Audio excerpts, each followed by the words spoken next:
পড়াশোনা কম, ঘোরাঘুরি বেশি। গভর্নমেন্ট ইউনিভার্সিটি, হাহা।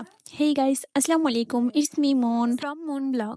আজকে আমি চলে যাচ্ছি আমার ভার্সিটিতে অ্যান্ড আম্মু আমাকে দিয়েছে 200 টাকা। 200 টাকা নিয়ে আমি ভার্সিটিতে চলে যাচ্ছি গাইস। অ্যান্ড এখানে আমি গাড়ির জন্য ওয়েট করতেছিলাম। সকালবেলা অনেক কুয়াশাও ছিল, এখন এই কুয়াশা পড়া শুরু হয়ে গেছে। আর এখানে আমি আমার ফ্রেন্ডের জন্য 2টা চকলেট কিনে নিয়েছি অ্যান্ড আমি এখানে উঠে গাড়িতে অপেক্ষা করতেছিলাম। 2 জনের বেশি মানুষ না হলে এখানকার রিক্সা আবার ছাড়ে না। যাই হোক গাইস, দেখতে দেখতে চলে এসেছিলাম আমি আমার ক্যাম্পাসে। ক্যাম্পাস থেকে আমি ঘুরিয়ে ঘুরিয়ে দেখতেছিলাম, যেহেতু ভিডিও শেয়ার করি তোমাদেরকেও আমি আমার ক্যাম্পাসটা একটু ঘুরিয়ে দেখালাম। আর এখানে আমি সবার আগে চলে আসছিলাম অ্যান্ড ক্লাসে আমি একা ছিলাম, বোকার মতো বসেছিলাম। দেন একটু ভিডিও নিয়ে নিলাম। যেহেতু আমি একটু তাড়াতাড়ি চলে এসেছি ক্যাম্পাসে, তো আমার ফ্রেন্ডরা খুব লেট করতেছিল। আমি বারান্দায় গিয়ে ওদের জন্য অপেক্ষা করতেছিলাম। অ্যান্ড গাইস, প্রথমেই যে বললাম ঘোরাঘুরি বেশি, আসলে একদমই না। বাংলা ডিপার্টমেন্টে ভর্তি হয়ে জীবনে সব থেকে বড় ভুল করেছি। বিকজ একটার পর একটা অ্যাসাইনমেন্ট, দেন হচ্ছে প্রেজেন্টেশন, স্যার ম্যামদের বিয়ের মতো লেগেই আছে। এখান থেকে ক্লাসের ক্লিপগুলো আর নেওয়া হয়নি। এখান থেকে চলে যাই আমরা ক্লাস শেষ করে বেলপুরি খেতে। আর যেহেতু দুপুর হয়ে গেছে, তাই দুপুরে খাবার খাওয়ার জন্য আমরা চলে যাই একটা হোটেলে। এখান থেকে আমরা আমার মোস্ট ফেভারিট সেই খিচুড়ি খেয়ে চলে যাই আবার লেক পাড়ে রিক্সা দিয়ে। অ্যান্ড আমরা এখান থেকে ঝালমুড়ি কিনে চলে আসি